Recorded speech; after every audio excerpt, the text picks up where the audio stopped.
And Natasha, I know you've been paying close attention to Hurricane Erin, but residents in Atlantic Canada should be as well. Yeah, and here's the thing. Erin is undergoing what's called an eye wall replacement cycle right now. So you can see the eye now, and then now you don't, right? Just towards the end of that. And that's because, again, it is being replaced. What it means is it may weaken a little bit, but as the new eye forms, it may re-strengthen again.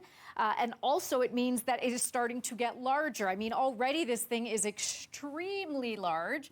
Right now, we are measuring the diameter to be over 1,000 kilometers, right, from end to end. And again, it may grow in size as that eye wall replacement cycle happens. And where it goes, it all depends on what's happening in the atmosphere all around it. There's this huge area of high pressure. Winds circulate clockwise. It's going to get caught up in that flow, and hence that's why we're going to see that curve. Now, here's that re-strengthening back to a 3, and that's going to happen through the day tomorrow, and then continuing into Canadian waters. So now we start looking at Atlantic Canada. You know, it may even hold tropical status through the middle of the North Atlantic, and then likely going to be a storm for parts of Europe. All right, the heavy rain, though, as long as it stays offshore, which it will, the heaviest rain is not going to be a problem. We're not talking about 300 millimeters of rain, etc., but we are talking about the wind field, as I mentioned, expanding. So the orange is significant wind impacts, and that's going to be along Cape Hatteras.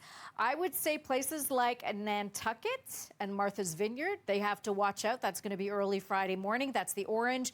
The orange stays away from Atlantic Canada, but the yellow doesn't. So there's still a moderate risk of some wind impact across Atlantic Canada this weekend. So if you are traveling there or have friends there, just make sure you call and check in on them. For us, it's going to be wet roads and sidewalks tonight out through the West End. This is Burlington, Oakville, Stony Creek.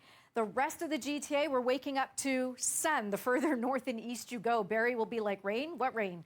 I didn't see any rain, but Burlington, again, you may see some wet roads and sidewalks. Everyone gets into the sun, though, throughout the afternoon. And temperatures are back to seasonal or close to seasonal anyway at around 23 to 24 degrees. All right, outdoor planner for the GTA. Saturday night, rain after 8 p.m.